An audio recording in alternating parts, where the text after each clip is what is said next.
اعوذ باللہ من الشیطان الرجیم بسم اللہ الرحمن الرحیم اقم الصلاۃ لدلوک الشمس الی غسق اللیل وقرآن الفجر۔ نماز کو قائم رکھیے سورج کے ذرا ڈھلنے سے لے کر رات کے تاریک ہو جانے تک۔ یہ اصل میں 5 وقتہ نماز کا اب نظام یہاں آ رہا ہے، اس طریقے سے نہیں دیا گیا لیکن اب نظام بتا دیا گیا ہے۔ وہ تو حضرت جبرائیل نے بتایا، وہ معاملہ بالکل دوسرا ہے، لیکن یہ کہ سورج ڈھلتا ہے، جیسے نصف النہار ہے اس سے ذرا سورج جو ہے مغرب کی طرف گیا، ظہر، تھوڑی دیر بعد عصر، تھوڑی دیر بعد مغرب، پھر رات تاریک ہو گئی عشاء۔ 4 نمازیں ہیں، اور سردیوں کے موسم میں تو لگتا ہے کہ پے بپے تابڑ توڑ آ رہی ہے۔ جو نماز مسجد میں پڑھتے ہیں تو گئے اور آئے اور گئے اور آئے، تو گویا کہ نماز کھڑی ہے مسلسل۔ قائم رکھو نماز کو سورج کے ڈھلنے سے لے کر اور رات کے تاریک ہو جانے تک۔ وقرآن الفجر، اور اب ایک اور نماز رہ گئی اور وہ ہے فجر کی، اور اسے تعبیر کیا قرآن الفجر، اس لیے کہ اس میں طویل قرات ہونی چاہیے، قرآن کا پڑھا جانا فجر کے وقت۔ ان قرآن الفجر کان مشہودا، اس لیے کہ یہ فجر کے وقت قرآن کا پڑھا جانا جو ہے یہ مشہود ہے، یعنی اس میں ایک تو یہ کہ حضور قلب ہوتا ہے انسان کا، سو کر اٹھا ہے آدمی، تر و تازہ ہے، حواس جو ہیں تازہ ہیں، کوئی تکدر نہیں ہے، کوئی تکان نہیں ہے، تو ایک تو حضور قلب ہے، اور ایک یہ ہے کہ فرشتے بھی عصر اور فجر کے وقت جو ہے ان کی شفٹیں چینج ہوتی ہیں۔ یہ دونوں نمازوں میں یہ جو ہیں دونوں شفٹوں والے موجود ہوتے ہیں، رات والے آتے ہیں عصر کے وقت اور دن والوں کی چھٹی ہوتی ہے، اور فجر میں یہ ہے کہ رات والوں کی چھٹی ہونے والی ہے اور دن والے آ کر چارج لیتے ہیں، تو فرشتوں کی حاضری کا وقت ہے۔ وَمِنَ اللَّيْلِ فَتَہَجَّدْ بِهِ، اور نماز کے ایک حصے میں سے آپ جاگیے اس قرآن کے ساتھ۔ بہی کو یہاں نوٹ کیجئے، جیسے سورہ انعام میں نے بار بار نوٹ کرایا تھا، انذر بہی ذکر بہی، تبشیر ہو اس قرآن کے ذریعے سے، تذکیر اس قرآن کے ذریعے سے، انذار اس قرآن کے ذریعے سے۔ تو تہجد جو ہے جاگنا قرآن کے ساتھ جاگنا ہے۔ اب ہمارے ہاں چونکہ قرآن لوگوں کو یاد نہیں ہوتا تو جو پڑھتے بھی ہیں تہجد وہ تو 8 رکعتیں جیسے تیسے جو قل هو اللہ کے ساتھ پڑھ کر پھر بیٹھ کر کوئی مراقبہ کر لیا، کوئی اور ذکر کر لیا، وہ اصل تہجد وہ نہیں۔ اصل تہجد یہ ہے طویل قرات رات کو کھڑے ہو کر کی جائے۔ نافلۃ لک، یہ اضافی شے ہے اے نبی آپ کے لیے۔ عسیٰ ان یبعثک ربک مقام محمودا، امید ہے کہ آپ کا رب آپ کو مقام محمود پر فائز کرے گا۔ یہ مقام محمود کو بہت بلند مقام ہے میدان حشر میں اور پھر جنت میں، جس کی حقیقت کو ہم اس وقت نہیں جان سکتے۔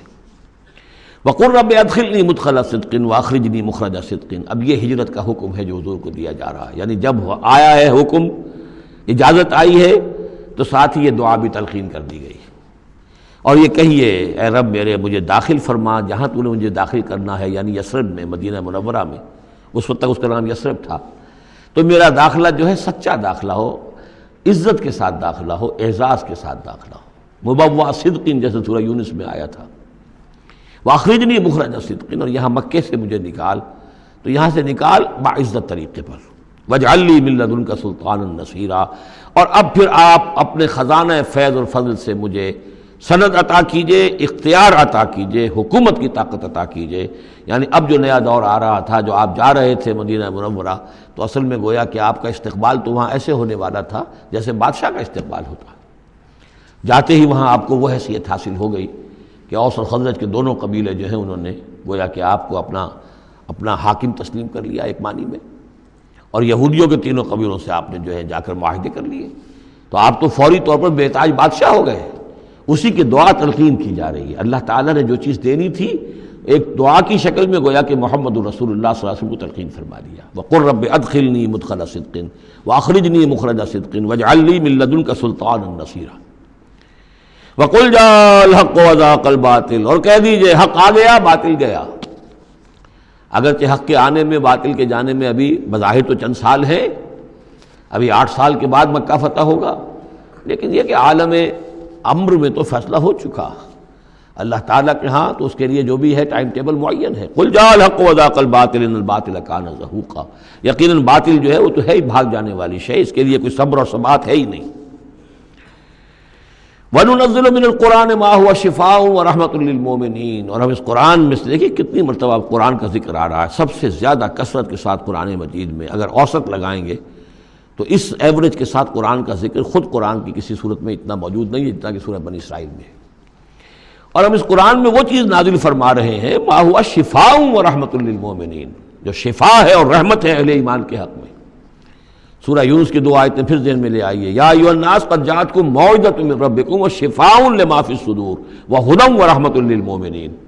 وہی بات یہاں ہے، یہ شفا ہے، سینے کے روگ، کفر، شرک، تکبر، حسد، حب مال، حب جاہ، حب اولاد، حب دنیا، یہ تمام محبتیں جو ہیں ان کی جڑ کاٹ دینے والی شے۔ ننزل من القرآن ما هو شفاء ورحمۃ للمؤمنین ولا یزید الظالمین الا خسارا، لیکن یہ ظالموں کو نہیں اضافہ کرتا ظالموں کے لیے مگر خسارے کا۔ یضل بہ کثیرا ویہدی بہ کثیرا۔ وَإِذَا أَنْعَمْنَا عَلَى الْإِنسَانِ أَعْرَضَ وَنَأَىٰ بِجَانِبِهِ، اور جب ہم انسان کے اوپر اپنی نعمتوں کی بارش کرتے ہیں تو اب وہ اکڑنے لگتا ہے، اعراض کر جاتا ہے، ہمیں بھول جاتا ہے اور ایک طرف کو کرنی کترا جاتا ہے۔ وَإِذَا مَسَّهُ الشَّرُّ كَانَ يَئُوسًا، جب کوئی تکلیف آ پڑتی ہے تو مایوس ہو کر رہ جاتا ہے، ہمت ٹوٹ جاتی ہے۔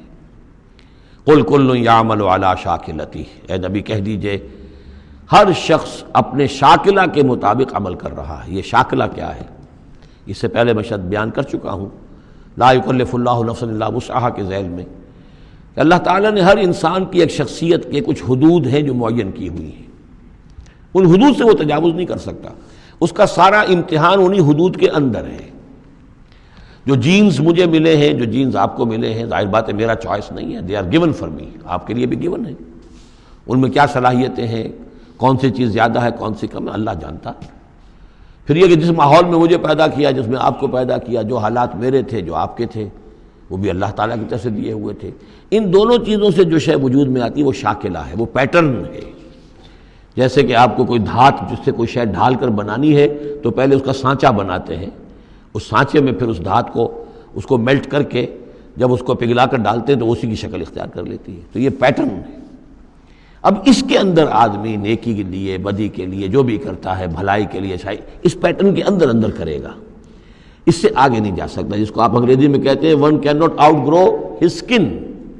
کتنا ہی آپ پھیل جائیں، موٹے ہو جائیں، وہ کھال اور پھیل جائے گی، کھال سے باہر تو نہیں نکل سکیں گے، کتنے ہی آپ فرما ہو جائیں۔ تو یہ شاکلہ ہے، اس شاکلہ کے اندر اندر آپ کو کام کرنا ہے۔ اللہ جانتا ہے کہ اس نے شاکلہ کون سا دیا تھا آپ کو، اس کے حساب سے، اس کی مناسبت سے حساب لے گا آپ سے۔ لا یکلف اللہ نفسا الا وسعہا فربکم اعلم بمن هو اہدی سبیلا۔ اسی کو حضور نے بیان فرمایا کہ الناس کالمعادن، معدنیات کی طرح ہے کہ سونے کی اور ہے اور چاندی کی اور ہے۔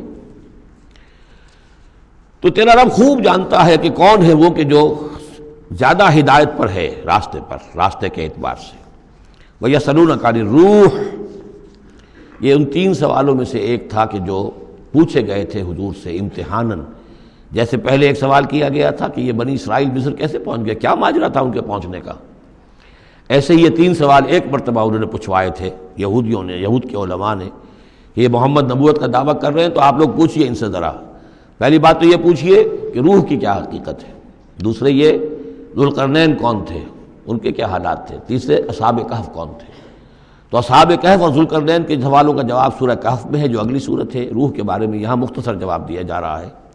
یسألونک عن الروح، یہ آپ سے روح کے بارے میں پوچھ رہے، قل الروح من امر ربی وما اوتیت من العلم الا قلیلا، یہ تیرے رب، آپ کے رب کے امر میں سے ہے، یہ عالم امر کی شے ہے، اور نہیں دیا گیا تمہیں علم میں سے مگر تھوڑا سا۔ عالم امر کا علم تم حاصل نہیں کر سکتے، تمہارے لیے سارا علم جو ہے وہ عالم خلق کا علم ہے۔ تمہاری یہ ساری جو ان السمع والبصر والفؤاد، اس کی رسائی جو ہے وہ عالم خلق تک ہوگی، اس سے آگے نہیں۔